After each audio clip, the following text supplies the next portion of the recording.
નમસ્કાર, આપ જોઈ રહ્યા છો યુટીસી ન્યૂઝ.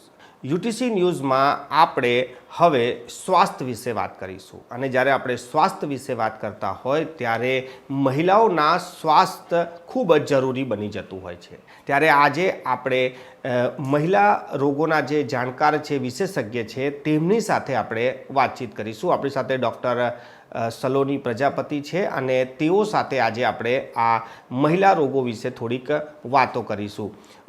મેડમ, કહેવાય છે કે મહિલા એ સમાજમાં ખૂબ જરૂરી છે અને જો પરિવારમાં મહિલા જ માંદગીમાં હોય તો પછી આખું પરિવાર અસ્તવ્યસ્ત થઈ જતું હોય છે. તમે એક મહિલાના ડૉક્ટર તરીકે શું કહેવા માંગો છો?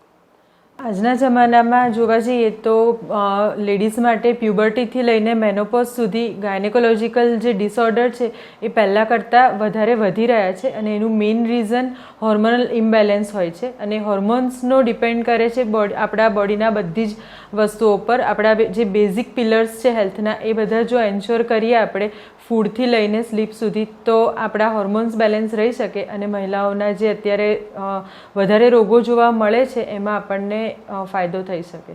બેન, જેમ તમે અત્યારે જે ચાલી રહ્યું છે ખાનપાનની તો વાત આપણે કરીએ તો અલગ છે, પણ રહેણી કરણી પણ બદલાઈ છે, પરંતુ સતત મહિલાઓના જીવનમાં બાળકીથી લઈને મહિલા થાય ત્યાં સુધી ઘણા બધા એના બદલાવ આવે છે અને એનાથી એન્ઝાયટી ને એ બધું થતું હોય છે. તેને આપણે કેવી રીતે સમજી શકીએ કે આ બદલાવ છે તેના માટે આ સ્વભાવ છે? તેના માટે ઓવરઓલ જે આખા દિવસની દિનચર્યા છે તેમજ જે રાતની ઊંઘ છે, આરામ છે, એ બધી વસ્તુઓનું જીવનમાં મહત્ત્વ હોય છે કે આપણા બેઝિકલી જે ફિમેલ અંતસ્ત્રાવ છે તે જો બેલેન્સમાં રહેશે તો પછી ફિમેલની ઓવરઓલ હેલ્થ જે જ્યારથી પીરિયડ સ્ટાર્ટ થાય છે, પ્યુબર્ટી અવસ્થા જે હવે આજકાલ ઘણું જલ્દી સ્ટાર્ટ થઈ જાય છે, નાની છોકરીઓને લગભગ 11 વર્ષથી સ્ટાર્ટ થઈ જાય છે, તો જે 45 થી 50 વર્ષ સુધીની ઉંમરમાં જેટલા પણ ગાયનેકોલોજીકલ રિલેટેડ પ્રોબ્લેમ્સ હોય છે એ થવાના ચાન્સીસ આજકાલ વધારે વધ્યા છે. બેન, તમે જે બાળકીની વાત કરી કે છોકરીઓની વાત કરી કે મહિલાઓની વાત કરી, અત્યારના સમયમાં એ લોકોને સ્વસ્થ રહેવું હોય શરૂઆતથી જ આ બધી વસ્તુઓથી, તો પ્રાથમિક કઈ કાળજીઓ એમને લેવી જોઈએ?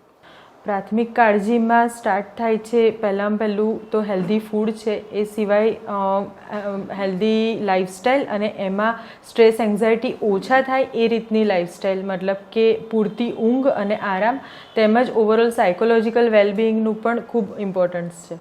મેડમ, તમે જે પૂરતી ઊંઘની વાત કરી, લોકો એવું માને છે કે હું 8 કલાક સૂઈ ગયો, 12 કલાક સૂઈ ગયા, પરંતુ ડીપ સ્લીપ પણ એક વસ્તુ હોય છે અને એ લોકો જાણતા નથી. તો સૂઈ જવું અને ડીપ સ્લીપ એમાં કેટલો ફરક અને આનાથી કેટલો આપણો પ્રભાવ પડે શરીર પર? ડીપ સ્લીપ આપણા ઓવરઓલ હેલ્થ માટે ખૂબ જ જરૂરી છે કારણ કે આજકાલ વધારે પડતા સ્ક્રીન ટાઈમના લીધે અને બીજી બધી જે લાઇફસ્ટાઈલ ચેન્જીસ થયા છે તેના કારણે બધા લોકોને ઊંડી ઊંઘમાં સરી પડવામાં પણ સમય લાગે છે. ઊંઘ ખૂબ તૂટક આવતી હોય છે, સવારે ઉઠે તો ફ્રેશ ફીલ નથી કરતા અને એકદમ જે પ્રોપર રિલેક્સેશન બોડીને મળવું જોઈએ નથી મળતું. ઇવન ડ્યુરિંગ પ્રેગ્નન્સી એવું સલાહ આપવામાં આવે છે કે એમને 10 કલાકની ઊંઘ જોઈએ, જે રાત્રે 8 કલાક અને દિવસે પણ તેમણે 2 કલાક એટલીસ્ટ આરામ કરવો જોઈએ.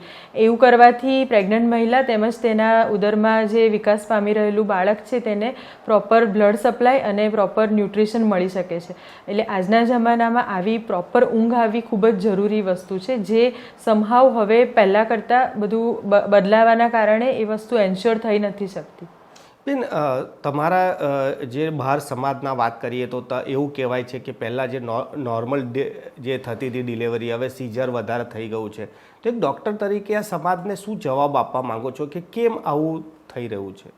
હવે નોર્મલ અને સિઝેરિયનનો આધાર ઘણો ખરો જે ડ્યુરિંગ પ્રેગ્નન્સી આપણે કેર રાખીએ છીએ, જે કાળજી રાખીએ છીએ તેની જે સ્ત્રીની લાઇફસ્ટાઈલ છે તેના પર પણ રહેલો છે.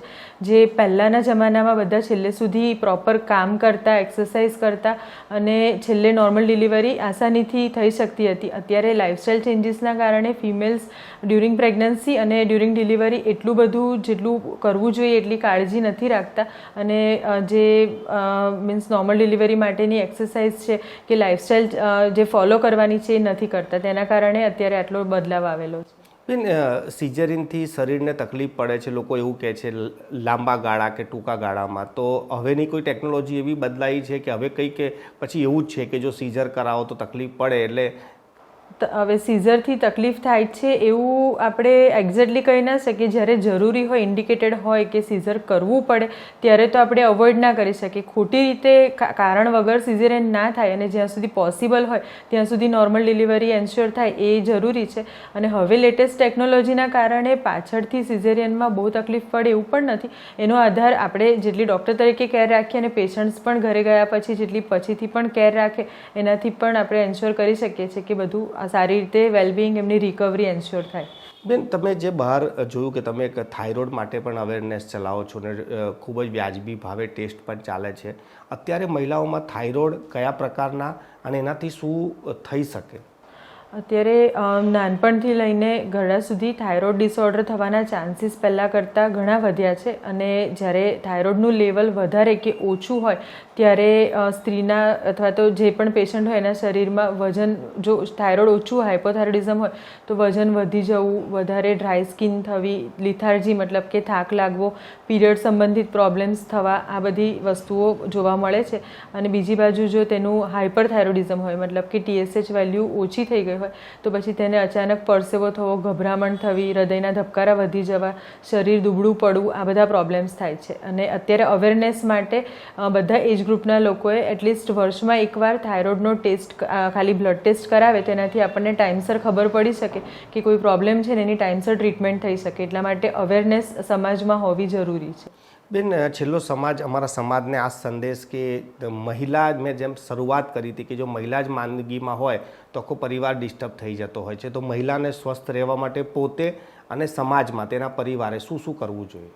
મહિલાએ સ્વસ્થ રહેવા માટે પહેલી વસ્તુ તો એવું કહીશ કે પોતાના હેલ્થ પર ધ્યાન આપવું જોઈએ. ફિમેલનું જનરલી જે હાઉસવાઈફ હોય છે તેની લાઇફસ્ટાઈલ એવી હોય છે કે સવારથી તે તેના ફેમિલીના મેમ્બર્સનું ધ્યાન રાખવામાં એટલી બિઝી થઈ જાય છે કે પોતાનું ડાયટ, પોતાની સ્લીપ, પોતાના માટે એક્સરસાઇઝ કરવી, મલ્ટીવિટામિન લેવા, આ રીતે રેગ્યુલર બ્લડ ટેસ્ટ કરાવવા, એ બધી વસ્તુને સમહાવ અનકોન્શિયસલી પણ ઇગ્નોર કરતા હોય છે. અને જ્યારે પ્રોબ્લેમ વધી જાય ત્યારે તે લોકો એમ વિચારે છે કે હવે ડૉક્ટર પાસે જવું પડશે. જે પહેલેથી જ અત્યારે જે કહેવામાં આવે કે પહેલું પગલું તે જાતે નર્યા કે પહેલું સુખ તે જાતે નર્યા, તેના માટે પહેલેથી જ અવેરનેસ રાખીને અત્યારે જે જોવા મળે છે કે નાની ઉંમરમાં એટલા બધા રોગો વધી રહ્યા છે, તો તમે જો અવેર હશો કે તમે પોતાની હેલ્થને પ્રાયોરિટી આપશો, પોતાની હેલ્થ પર પૂરતું ધ્યાન આપશો તો પછી આ બધી પ્રોબ્લેમ થવાના ચાન્સીસ ઘટશે. અને ટાઈમસર જો તમે ટ્રીટમેન્ટ કરાવશો તો પણ એનાથી તમારું જે પ્રોબ્લેમ છે આગળ વધતા પહેલાં તમે એને ડામી શકશો.